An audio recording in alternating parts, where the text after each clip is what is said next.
might have known it'd be blue skies today. We've got to turn the solar panels off because they're doing some work on one of the electric poles and they're running on a generator, and because we're running on a generator we turn the solar panels off so that they don't backfeed. The solar panels won't work if the electric goes off, but if you turn the generator back on, they think the electric's on. They try to work and it can send power down the grid when they're working on the poles and it fry them. So typical, innit? Could have done it yesterday when it was dull all day.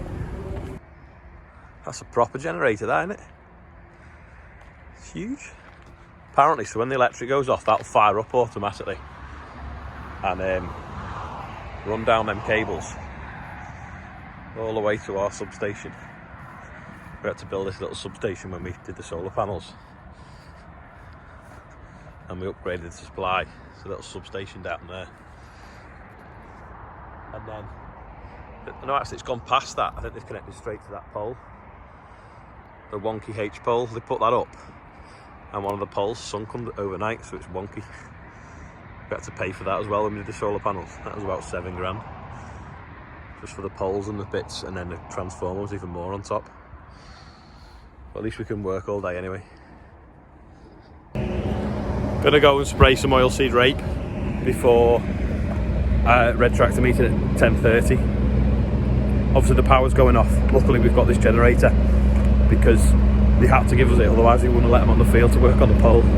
But everyone else is going to have no electric all day. But I kind of had them over a barrel because they had to access through our land for it. Yeah, this is a solar master switch, so we'll turn that off. Shut down. They're all off. So now they can put the generator on. Open field wagon leaving now with oilseed rape. I think that's off to a chicken farm. So the loads they were taking last week were on their own branded wagons. I'm going to show you this bit of the field first. This is a field of oilseed rape. It's a bit green at this end. It's only just coming into flower. The pigeons were holding it back. It's a bit bumpy there. Yeah, the pigeons were holding this bit back. But when I get to the other end of the field, it looks totally different. This is a bit wet as well. It needs some drains doing to it. This is where I put the gas gun out a few weeks ago. It's just about sort of coming to flower now. A little bit thin in places. It's a bit damp, but it's not looking so bad. I've lost the gas gun now. I thought it was around here. Oh, there it is. It's there. So there's the gas gun. So we can take that in now because it's not needed. This is the other end of the field. It's looking pretty good. There's a bit of a track goes through here. Let's get to another field. Just jumped off the sprayer in a good bit of the field. Can't really see from here obviously how sort of green and behind it is at the far end. I'm just looking at that there. Look how tall that is. How many pods could be on just that stem? 1, 2, well, I can't even count them. There's loads. It's like 18 inches nearly of pods. And then there's obviously still more flowers coming from the bottom and more buds right in the base there. I'm hoping that the pigeons have done me a favour by holding it back after the frost so that it's now flowering when it's warmer and wetter, and it could actually build a bit more yield and get more branches and a bit more bushier. And next time we come through this with the spray, we won't see the tram lines, they're just stitched across. So you've got all this new growth still coming at the bottom there, see? This is probably the best bit. This is because the people have been walking there scaring the pigeons off, so it's the most advanced. Like you say, it's stitching across the tram lines and you can hardly see them. I forgot to say, but see the petals that fell on the floor?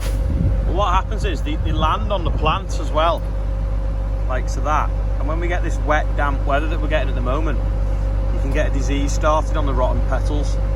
So that's why we're putting a fungicide on to protect it. You see there, like they're lodged. It's funny really how the crop has basically can kill itself, but it's just well, I suppose it's not, it's the fungus getting into it. But especially being in the British Isles where we've got like a coastal climate, that's why we need to put a fungicide on it. We're not done too bad though, because it's the first one it's had. Because the pigeons grazed it, it meant there was no leaves to protect, and it's also had no insecticide. I've never put an insecticide on oilseed rape for about 6 or 7 years maybe now. This field's nowhere near as pretty. It's got a bit of flowering over there, but the rest of it's pretty sparse because the pigeons like living in these trees. Hopefully though, bit of warm and a bit of rain, it might come back. Might get something off it worth harvesting. Finished with red tractor beating just in time for dinner. I was spraying before, but it rained, so I had to part the sprayer up, but it's now blue skies again, so get back out spraying. This field doesn't look too bad from this angle, but obviously over by them trees, that's where the pigeons ate it. That's where Bill's planted some potatoes. And if you look over there, the other side of the lighthouse, you can see another field of oilseed rape, the other side of the river near Frodsham, that'll be. The car park of the sunflower maze now. Obviously we've got a track down the middle, the spray is just coming. That's going to be scraped off, take the wood chip off the top. And the track used to carry right onto the end of the field between the digger and the tractor, but it doesn't need to. So we're going to pull the stone back from that and put it down here more sort of permanent. And so the track will end, but it'll be a big square bit at the end, and then it'll mean like it's a more permanent car park. And we've got these bales here, which have been out all winter, but they're actually quite dry inside, so we'll take them, put them through the chipper, and then they'll go for biomass as well. So we're just going to have a bit of a tidy up, and hopefully in the next couple of days we're going to sow all that with sunflowers.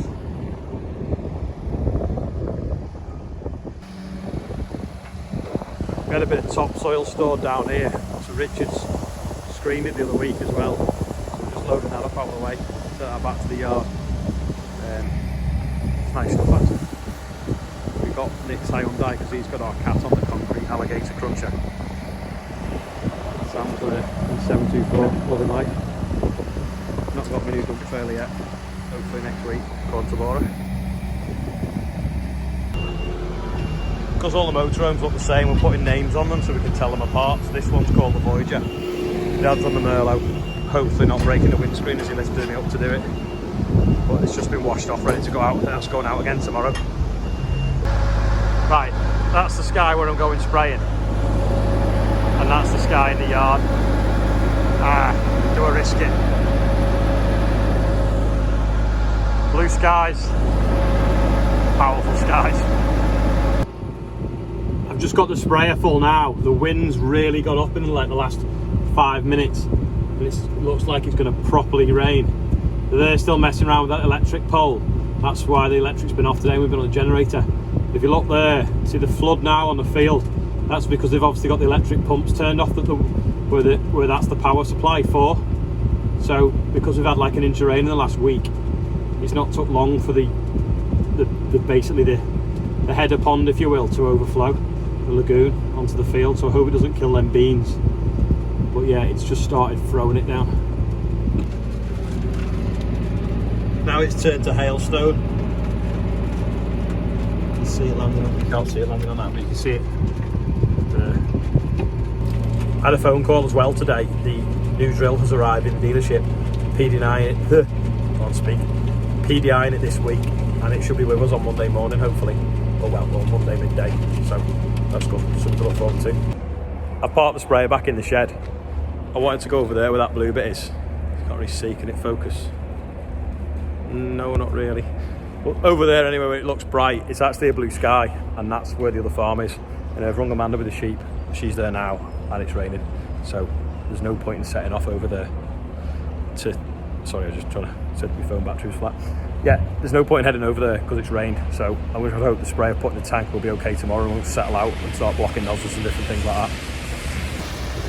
Adam's just come back in. One of the drains we did a while ago, we forgot to fill it in. We've just gone and filled it in. Luckily it got finished before it rained again. But they should have filled a week, so we didn't want it to be still open at harvest. It's great having a nice big empty shed. Put everything inside, and then before harvest we have to clean it all down, sanitise it, ready for next year's harvest. But that's the job for June.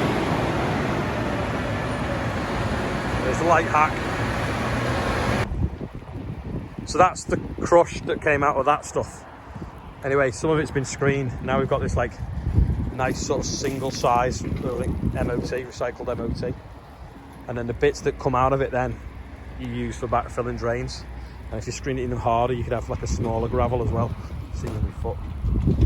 So that's what that is there. That's come out of that. This was a quiz question the other day. Did it show you what it was off? I don't know whether it did. It's basically off that roller there that we're going to refurb. I'm not sure I've ever told anyone. And then the rubber tyres for it as well. Sam's just putting it together now, see how it goes. You'd think when Amazon were posting these out, they'd realise that that one was massively smaller than the rest of them. It's obviously sent us the wrong one. Apparently this was a really hard question. Even Adam thought it was hard, despite helping me put one in the Merlot the other week. But yeah, it's a front cross shaft off the Merlot, off the point for the carriage. And I've just knocked someone over on the table. That's a good one for today. This is today's. I want to shout. Adam wants a shout out because he thinks it's a really hard one. See if you know. That's about it for today. Rain stopped play, so I'm going to go to Costco. I want some bottles of water. They're about £3.50, but I'll end up spending 200 quid on stuff I didn't know I didn't need. But I just think they sell it as a loss leader. But if I don't have bottles of water, I always get headaches because I don't have time to stop and drink drinks like everyone else that sits in the brew room all day. So I always have bottles of water that I can carry around. And everyone's like, why don't you just get a flask, or why don't you get a big bottle and reuse it and whatever. It doesn't work because I end up leaving it on the tracks and forgetting about it. Whereas if I can get bottles of water, I just put them in all the cabs, a few bottles in each cab, and just drink them as I find them. So thanks for watching, thanks for subscribing. Let's see if we can grow the channel. We're nearly at 13,500 subscribers, so you could be the 13,500 subscriber if you click subscribe now. Anyway, I think the subscribe button's somewhere here, and the next video is like somewhere here. So I'll see you all tomorrow. Oh, one last thing as well. How are you today? What's your percentage?